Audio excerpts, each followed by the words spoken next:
Hello, this is Joshua, November 5, Foxtrot Yankee. Got another Tufteln build for you today. This one is a QRP end-fed half wave, so a 49-to-1 winding. And we're going to build this with a single piece of wire. So some instructions will have two separate, some will have one. We're going to do this with one piece of wire. It'll include the winding, we've got a capacitor, we've got some cordage here, we've got a little bit of stretch rope or shot cord or elastic cord, whatever you like to call it, some heat shrink to cover everything up with.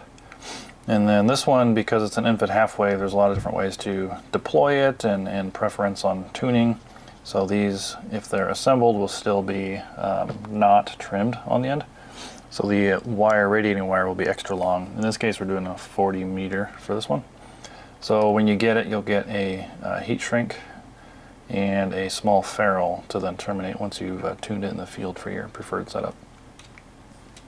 So what we're going to start with is just a 4 inch. It's probably excessive, but we're going to do a 4-inch loop, and we'll pair these together. So we've got a 4-inch loop and then the remaining wire. And what I like to do is just kind of pinch these close together and then grab them with a pair of pliers. And again, this is just trying to build these in a way that is accessible for your tool set.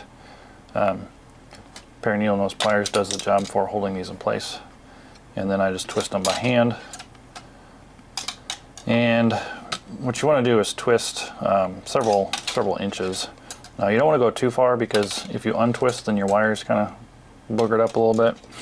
But you want to go far enough that you don't stop the twisting in the middle of the toroid when you wind it. So looks like I did 1.5 inches.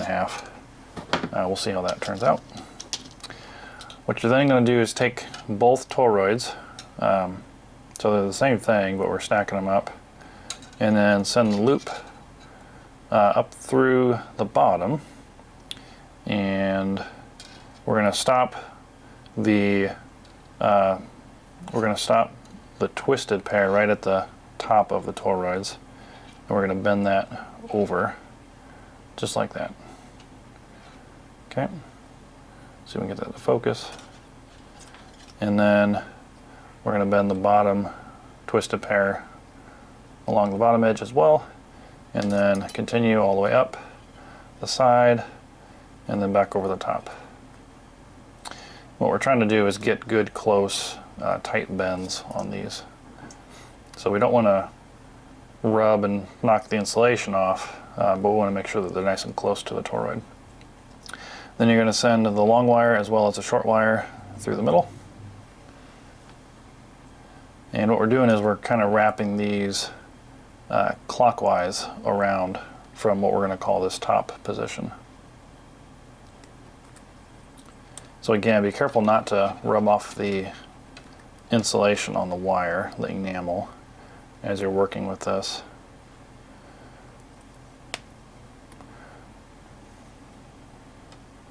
And I just kind of bend it back and forth to get a nice bend along the top inside corner. And then it looks like I need a little bit more twist, so I'm going to twist these a few more times. I'm going to come along the bottom here, bend it up, and I'm going to give it one more twist. I like that. Let's get that focus there. Try to get you an idea of what we're working with here. And we'll bend it up the side. And then what we should be left with is this twisted pair. I could probably twist it one more time, but I'm going to leave it alone. So we've got a loop where we started, twisted pair through the center, along the outside, twisted pair back up. And then what that means is we've got 2 turns. So we've got 2 turns. A turn is going through the center. So we've got twisted pair going through the center twice. And then that little extra lead is certainly not too long, but we're going to continue with the long lead to make several more turns. And so that was 2. This will be 3 of just the long wire. Kind of bend it around, bend it around. So we're going to go 4.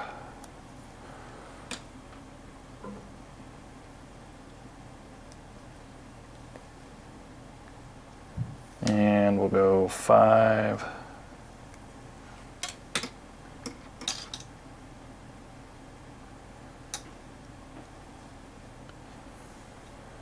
There we are, 6. And as you're doing this, again, be sure not to scrape the enamel off.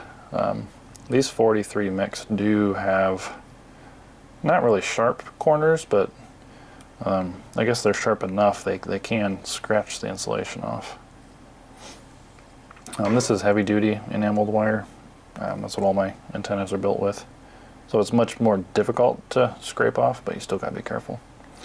Okay, so try and get this to focus. We've got 1, 2, 3, 4, 5, 6, 7. And I like to make my switch over. This is gonna be a crossover, as I call it. I like to make that a number 8. So this is number 8. And so we've got 8 turns, taking up roughly half of the toroid. And on that 8th one, let's see if we can see that here in the camera. On that 8th one, we're going to kind of, instead of coming back up and making another turn, we're going to cross over to the other side. We're going to bring that up next to that double pair that we had when we started with it. So, see how that's crossed up. And we'll send it back through, and this will be number 9.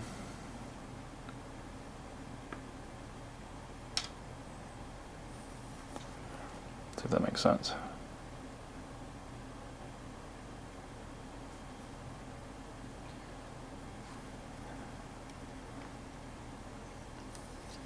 Nine,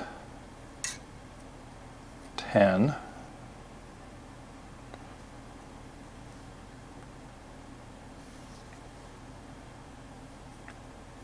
11,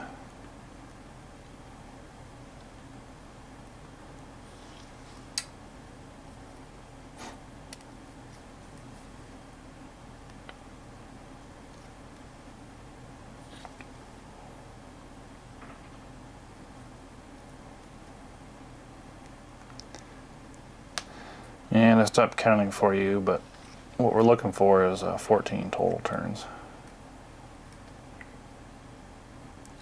That will be for a standard, fairly standard 49-to-1. Okay, so to recap and look at this, see if we can get this close up. So what we've got is our double pair, which these could be twisted a bit further. In fact, I probably will on this next step, but we've got 1, 2 of our double pairs, so those go through the center twice, so that's 2 turns. And then 3, 4, 5, 6, 7, 8 is our crossover. And then 9, 10, 11, 12, 13, 14 total turns. Okay, and then I like to trim this off next to get it out of the way, essentially. And I trim it to, looking for my cutters here, 1.25 inches, or 1 1/8. Excuse me, 1.25 inches, which would be here. And so I measure from the edge of the toroid out, 1.25 inches. Okay, and then on the next step here, what I'm going to do is we're going to cut this loop apart. And so we'll cut it about 1/4 inch on one of them. It really doesn't matter which one. I'm going to go maybe a slight bit longer, maybe 3/8, because I want to add just a little bit more twist to this.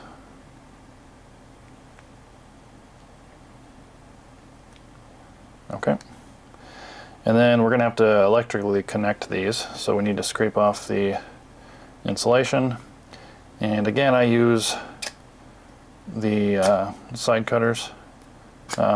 A little bit of pressure. You don't want to cut through the wire, and you don't want to take off copper, but this works well for me for stripping off enamel. Okay, and then you can do it on the long one, you can do it the full length, and on the short one, strip off the insulation.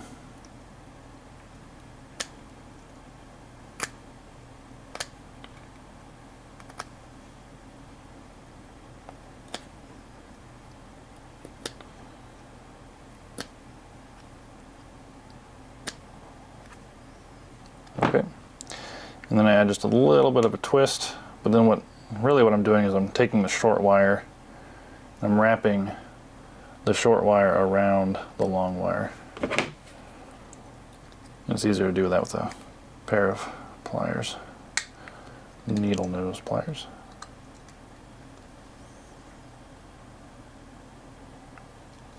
Okay.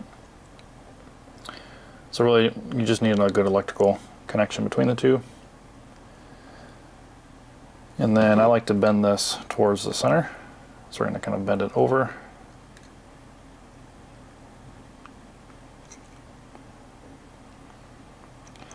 And then in the center, bend it back up straight. Just like so. Okay. And really you want it more or less opposed of the tail coming back off. So something similar to that. I'm actually going to pull this back a little bit like that. Okay. And then I'm going to take the insulation off of the single wire as well. So the single wire off of that twisted pair is going to go to our center conductor. And then the twisted pair that we soldered together, that we just finished, is going to go to the ground of the BNC connector. And then you guessed it, the other wire that we ended with is the radiating wire connector. Okay, so there's that. The next step is to add the capacitor. And really the capacitor is simply going to bridge those two connections. And what I like to do on this guy is just bend these legs out. Just like that. And then you can hold in place kind of like that, just above, so the body doesn't touch the wire, or you can put it in place flat like that, and that will actually give you a bit less space between the BNC connector and the winding, just to make it a bit more compact, which is the way I like to do it. So just wrapping the leg around, and a pair of needle nose pliers works well for this. Okay, and then kind of bend that back to where it belongs.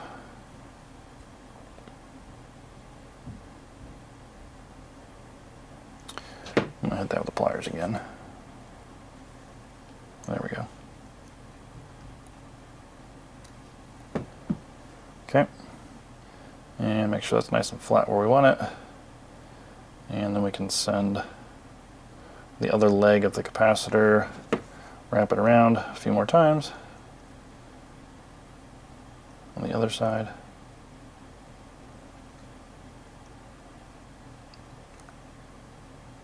Okay, so you can see it's just kind of hovering above, being held in place by the two other wires. Okay, and then the next step really is to solder, so we're going to make sure this thing is warm, and on the other side we're going to strip off a little bit of the enamel insulation. This is where we're going to solder our banana connector.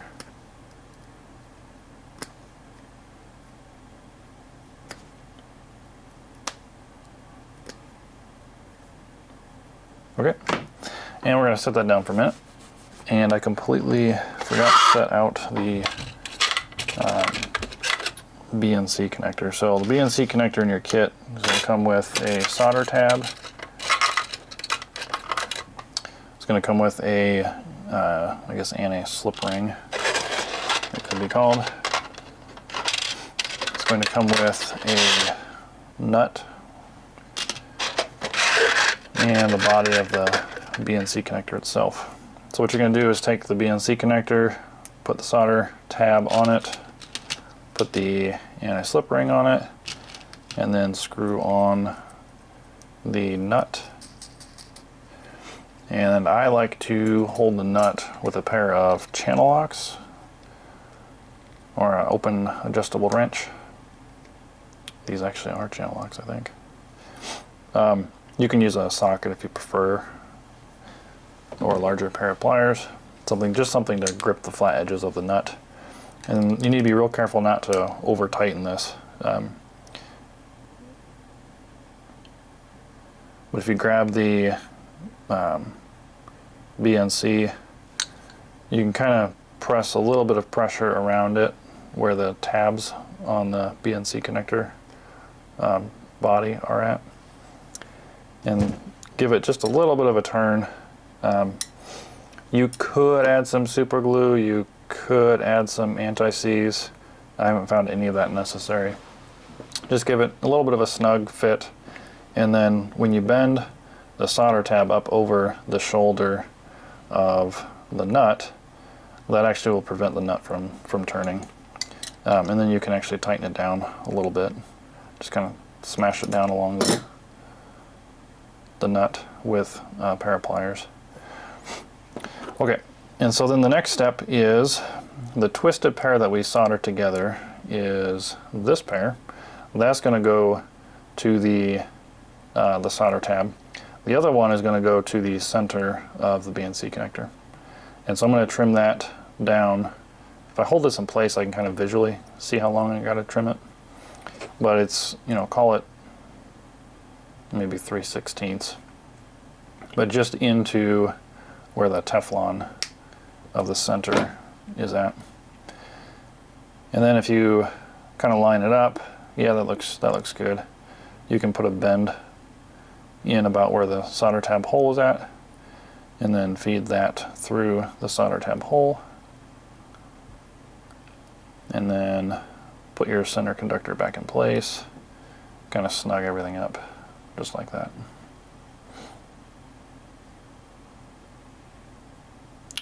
And then we can fold down that ground, and then I'm going to trim it just a bit longer than the solder tab, and then I'm going to hit it with a pair of pliers just to smash it down. And then I like to actually move it closer to the body as well, so move it into the threads. And then from here I like to manipulate so that everything is kind of laid out nice and straight. So make sure everything looks kind of good this direction. Make sure it looks good this direction, which I think I like about like that right there. Okay, and we will solder it. So the first thing I'm going to hit is the two wires that are getting soldered together off that twisted pair. Then I'll start adding some heat to this grounded side.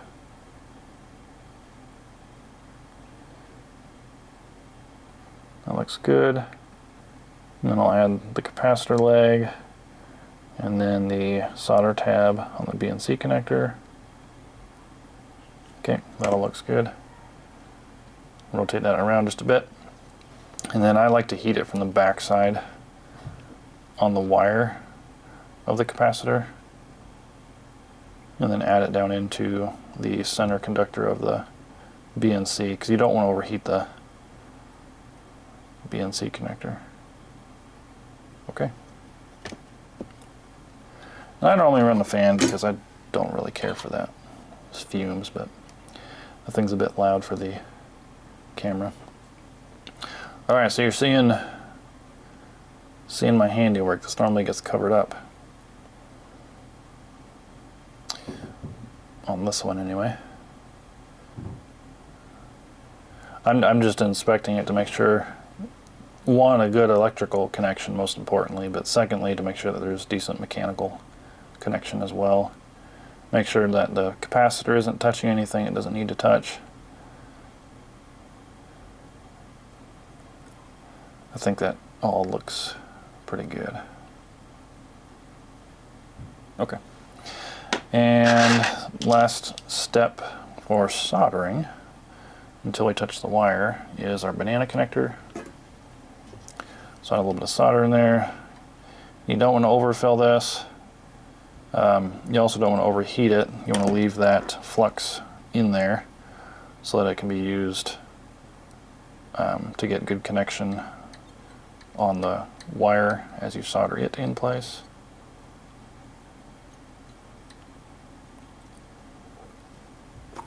If you overfill it, it's just going to kind of spill out and add extra solder, which you can see there. It's got a little bit extra solder, but it's not really bumped out, so it looks fine. It's not going to cause any harm. I just don't like the way it looks. That looks like a good solid connection. Okay. Now we're going to add a bit of heat shrink. So this should be a bit long. Really just need to trim it back to about the length of the toroid.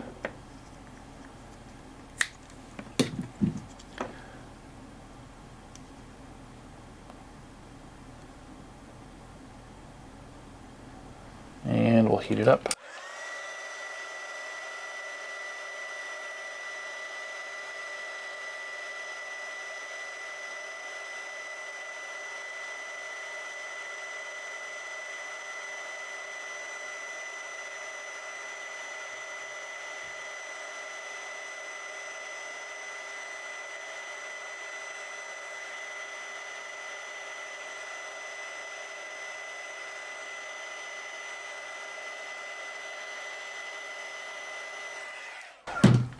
Okay, the next step is we're going to add our strain relief cordage.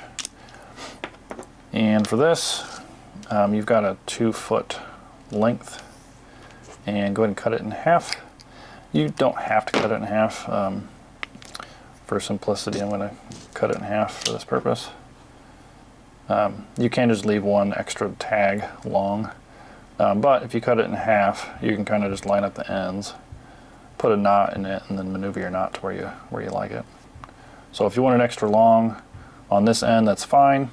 Let's do the radiating end first. The radiating end, you want it to be right at the end of the banana connector.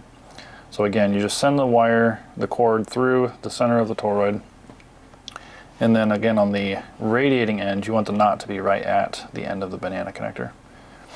If it's longer, it's needlessly long. If it's shorter, your pigtail, sorry about that, the pigtail may not be long enough to actually reach it. So I just used a pair of pliers to snug those up, and then we'll go ahead and cut them short. And this is probably completely unnecessary, but you can singe the ends, keep them from fraying. Okay. And then we're going to take the other half of the wire and send it down through the middle of the toroid, but we're also going to go through the middle of this loop that we created with the first wire, or the first cord. And this one can be as long as you like it. I like to keep them about the same length on each side, but if you want this much longer, you can. If you want it tighter, you can make it tighter. Let's call it, 1.5 inches from the end of the BNC connector. And we'll trim that off. Probably not necessary, but we'll go ahead and singe it.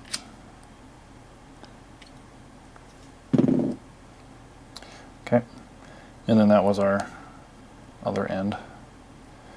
And what you're going to do is you're just going to kind of push the knots down into the center of the toroid.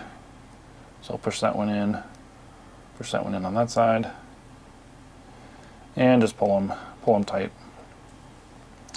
And then for the radiating wire, I like to give it a bend back kind of to the center, just a hair, kind of like that. Okay. And then the last step here is to add some shrink tube. And I normally cut this off of a big long spool, but in your kit you'll have a length that is longer than necessary. So the tighter you make this, the shorter this piece can be. So if you're getting a kit, what you want to do is line this up with the shoulder, the first flat shoulder on the BNC connector, and then cut it, say, 1/4 inch past the end of the toroid. So I just kind of line that up to where I need it to be, and then try as best as you can to cut that at a 90-degree angle. And I like to keep all of my shrink tube writing what I call the backside. But in this case, I got my shrink tube writing here. I'm going to keep this on the same side. And then before you heat it up, you really just want to make sure that your cords are kind of pulled out. Make sure that the knots are still inside the toroid. And you're going to want to heat this evenly. And then once it starts to melt around the BNC connector, you can actually kind of maneuver it and kind of hold it in place.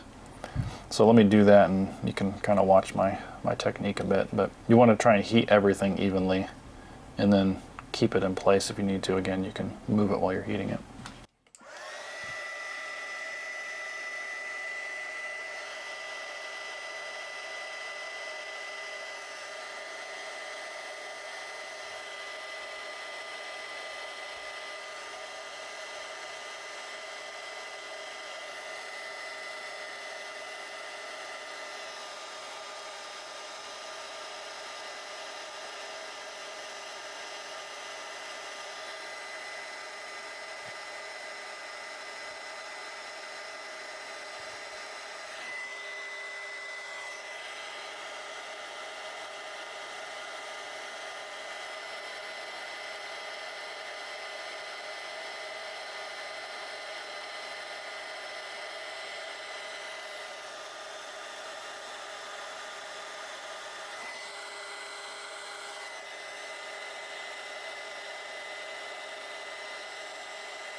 There we have it.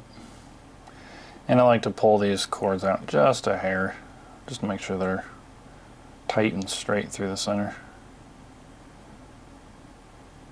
Okay. So that is complete. The next step is to terminate the radiating wire end.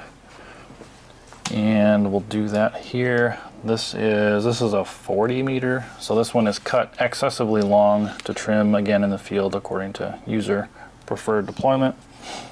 If you really need it cut to a specific length or don't have the ability to do that in the field, I can do that for you.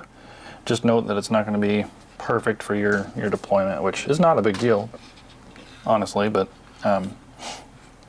you can actually get these fairly close for most deployments. So if you really need that done, I can do that for you. So send the wire through the ferrule and send it back, creating a loop. And then what we do is we'll hold this on this mark, 1, 2, 3, 4, 5. So 5 inches. So 5 inches from the end of the wire to the start of the ferrule. So you can see that there, and then pull it back to where you have a total length from the end of the wire to the end of the loop of 6.5. And then lay this out flat. And then in order to use something that's not super special, we can just use a pair of, in this case these are like crimping side cutters. They're Klein, they're a nice pair, but you can do this with most cheap pliers. But really what I'm doing is I'm creating a very loose crimp that's going to help grip this and keep everything in place. So you can see there's nothing severely pinched in there. And then this pair has a kind of a flat edge and a pointed edge. And what I do is I put like 4 kind of flat crimps onto there. And you don't want to pinch through the insulation, but you do want to get a good grip on it. And these ferrules have a flare on them, so I like to pinch down the flare as well. So there you have it. So not excessively pinched, but I found this to be a very, very strong, effective method.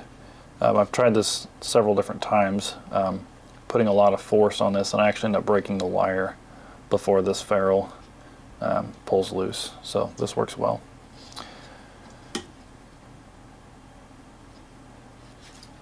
And we'll trim a little bit of insulation off the end. And we'll take our male banana connector. fill up that solder pot.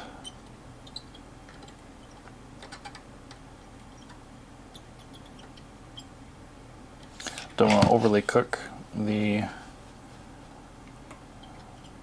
flux. There we go. Want to make sure your flux gets good, gets pulled into your the wire.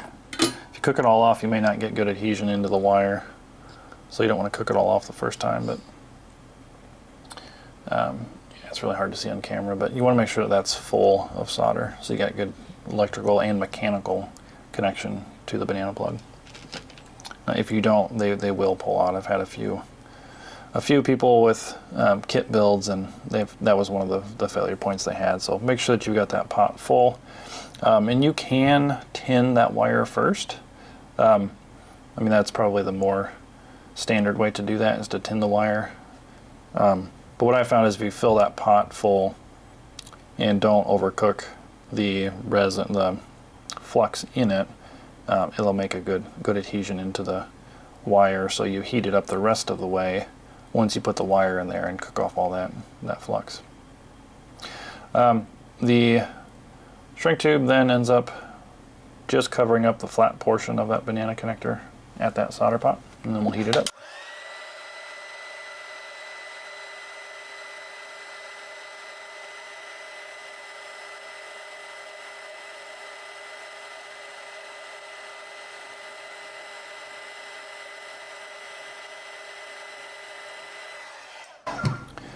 And I should have put this on first, put the second last.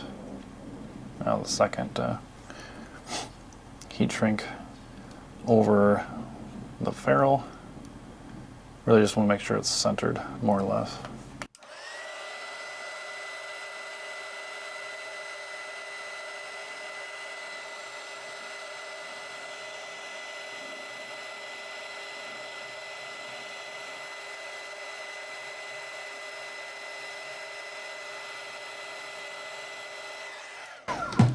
Okay, so we've got our loop with our banana connector on it. And so the way these get connected to the antenna is you would use the S-clip, just like so, and then your pigtail comes back and connects to the antenna, just like that. Okay, you always want to hold that connector when you pull them apart. You don't want to pull in the wire, you don't want to pull in the body of the antenna. So hold them right at the banana connectors.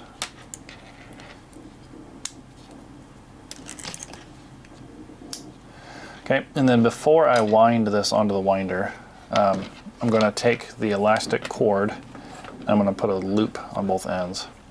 So you're just going to double it over into a loop like this and then tie an overhand knot.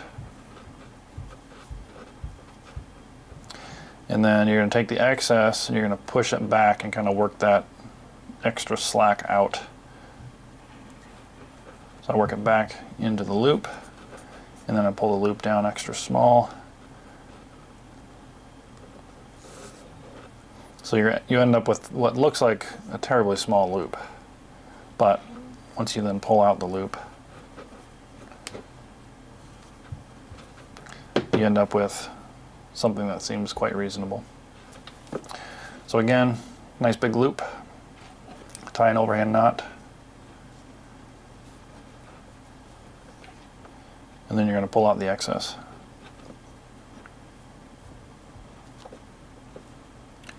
Make sure you don't lose the end of the loop there.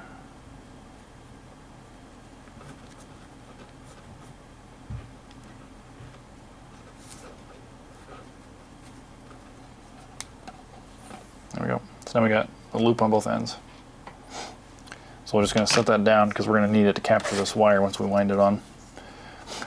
Okay, so I have a 40 meter end fed half wave, which again is not trimmed. You're going to get 68 feet of Poly Stealth 26 gauge. That's a lot of wire to put on one of these winders. On one side, but if you're putting them on both sides, it fits very nicely. So really what you want to do is wind it onto half and then you'll flip it and wind it onto the other half. And it doesn't matter if it's perfectly split. You just need to get all of the wire onto the winder. You can also, I do have link kits, which will provide the extra heat shrink and banana connectors in order to add a link in the middle. That's actually how I run this antenna. So this is the antenna that goes in my TX500 Go kit. So it has half of it's full of a length that is trimmed and cut for 20 meters. And then there's another half that is full with an add-on wire that gets me to 40 meters. So I can deploy just, roughly 32 feet, or I can deploy the full, 65 feet or whatever it is, in order to get down to 40 meters. So that's a good option. This one was an order for 40 meters, so we really just need to split this wire and get it onto both halves of the winder. And we're not going to terminate this one. This will be done by the hand who ordered it. So, and again, this is really just a guess. That's probably not quite half, but we'll go ahead and switch. Put the rest of it on the other side.